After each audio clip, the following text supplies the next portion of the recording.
Hola a todos, soy Gabo Loaiza y hoy os vengo a hablar de la fuerza aplicada al baloncesto, de los métodos de entrenamiento de fuerza aplicada al baloncesto para el blog de Basket Science, en el cual colaboro conjuntamente, como ya sabéis, con Pedro y Alejandro.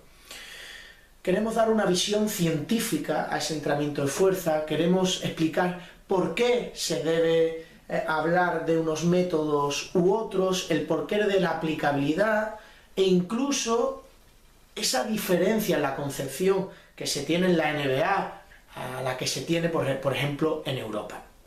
Antes de nada, quiero definir el trabajo de fuerza en qué consiste. Creo personalmente que la fuerza es la cualidad básica sin la cual el resto de cualidades no pueden manifestarse. Ya sea la flexibilidad, ya sea la velocidad, ya sea la resistencia. Es por esto que tiene que ser específica. Tiene que ser específica de tu idea de juego, del deporte que practiquemos, etc. Porque la fuerza se va a manifestar en ese contexto. No de una forma aislada, con una transferencia negativa o nula, descontextualizada, analítica. Y es por eso que pienso que tradicionalmente nos hemos equivocado. Excesivas sobrecargas, excesivo trabajo analítico, excesivo trabajo con mancuernas y un largo etcétera que hacían que los objetivos prioritarios del trabajo de fuerza no se vieran satisfechos. ¿De qué objetivos hablo? La mejora del rendimiento y la prevención de lesiones. Obviamente cuando estamos hablando del alto nivel, los jugadores están supeditados a unos niveles de exigencia física, técnica, táctica, psíquica enormes. Enormes. Por lo tanto, cuanto mayor sea ese grado de especificidad, individualización, especialización de acuerdo a los esfuerzos que se van a trabajar, va a ser mucho mejor y va a servir para cumplir ese tipo de requisito. Hablaba Julio Calleja y Nicolás Terrado en 2008 de que se deberían dividir en 5 niveles los ejercicios, ¿no? Pasando de niveles con menos transferencia y de nivel 0 con menos transferencia o casi o nula al juego, hasta el nivel 5 donde hay una manifestación técnico-táctica donde se va a trabajar las diferentes manifestaciones de la fuerza que se ponen en juego durante un partido, durante la competición, durante los entrenamientos tradicionalmente conocidos como técnico-táctico. Personalmente, como ya sabéis, como ya os hablé de la aplicación táctica, creo que el desarrollo de las cualidades físicas, de la técnica, de la táctica, de las respuestas emocionales en el baloncesto, no pueden trabajarse de forma aislada, no pueden trabajarse en compartimentos totalmente estancos. Bien es cierto que en función del nivel se podrán programar ejercicios más básicos, ejercicios de aplicación o asimilación o ejercicios compensatorios, en función de en qué momento de la temporada, el nivel de los jugadores, etc. Pero siempre teniendo claro cuál es tu objetivo y a dónde quieres llegar. Decía Xavier Schelling en 2016 que el trabajo de fuerza y el trabajo del resto de cualidades físicas deben desarrollarse dentro de un contexto multidisciplinar. ¿Qué quiero decir? Con esto quiero decir que ese equipo multidisciplinar está formado por el entrenador y los ayudantes, el preparador físico, incluso el fisio, médicos, y todos ellos sumar. Todos ellos debemos conocer cuáles son las exigencias que se dan en el baloncesto. ¿Por qué? Porque ¿dónde se manifiesta realmente la fuerza en baloncesto? ¿O qué tipo de fuerza es la que se manifiesta?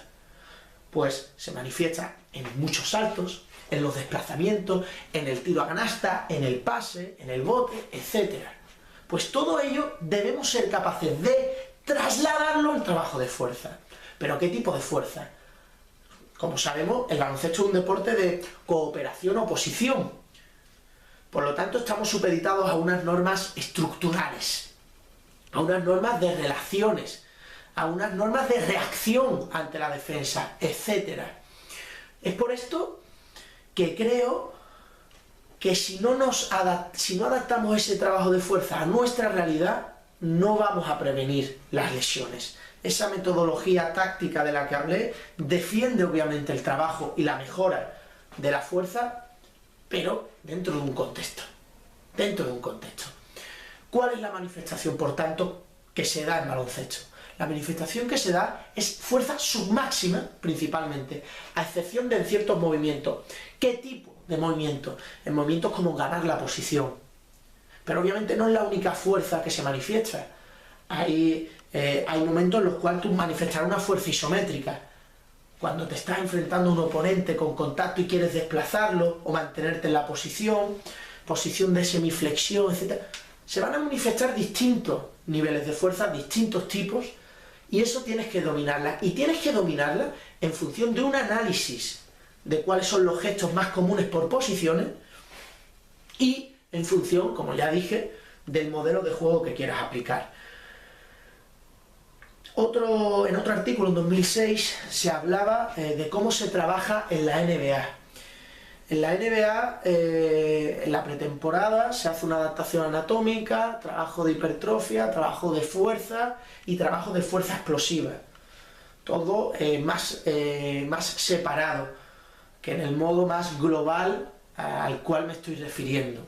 Ese artículo, como he dicho, es del 2006 y no sé hasta qué grado de vigencia o qué grado de actualidad tiene en el 2017. Pero ¿cuál es el principal problema del entrenamiento de fuerza? Del entrenamiento de fuerza que yo os estoy vendiendo. Un entrenamiento de fuerza contextualizado en la propia cancha, que respete la prevención, etc. Pues el principal problema es cómo vamos a controlarlo. ¿Cómo se controla? Pues es muy fácil. Como vengo repitiendo siempre, personalmente creo que los protagonistas en el deporte son los jugadores, son los propios jugadores. Y es por ello que vamos a preguntar al jugador cómo se encuentra, qué nota, si necesita más esfuerzo, más caña, etc. Con una escala de Borg. Una escala de valoración del esfuerzo puede ser muy útil, porque el jugador en esos niveles ya conoce su cuerpo, ya conoce incluso hasta los límites, hasta dónde puede llegar. Cuando propuse este método en mi trabajo final de carrera, me decía, hombre, Richard, pero es que el trabajo de fuerza tan contextualizado, ¿cómo puede ser preventivo? Pues muy fácil, por posiciones también. Tú el core, la activación del core, que ahora está muy de moda, que previene lesiones, que es fundamental activarlo para los gestos que se dan en el juego, para el control postural, para el equilibrio, etc. Pues si tú lo trabajas, por ejemplo, un BOSU para un movimiento de interior o con algún tipo de fuerza externa, pero siempre contextualizada al gesto que va a hacer, pues ahí tienes un trabajo preventivo. Ahí tienes un trabajo que te va a servir para la competición, pero que no va a dejar de lado esa prevención. Así que, bueno, espero haber aclarado algunas dudas. Sinceramente, desconozco profundamente la fuerza aplicada al baloncesto. He tratado de sintetizar artículos que he ido leyendo y que coincidían con la filosofía o con mi idea de trabajo físico, y espero que más o menos os haya quedado clara y que la compartáis, porque ¿de qué le sirve al jugador llegar a tal nivel de RM en determinado ejercicio de gimnasio si luego esa fuerza no se va a activar? El músculo tiene memoria, y si tú en un gimnasio realizas un ejercicio que luego no se manifiesta en la propia competición, no estamos perdiendo el tiempo.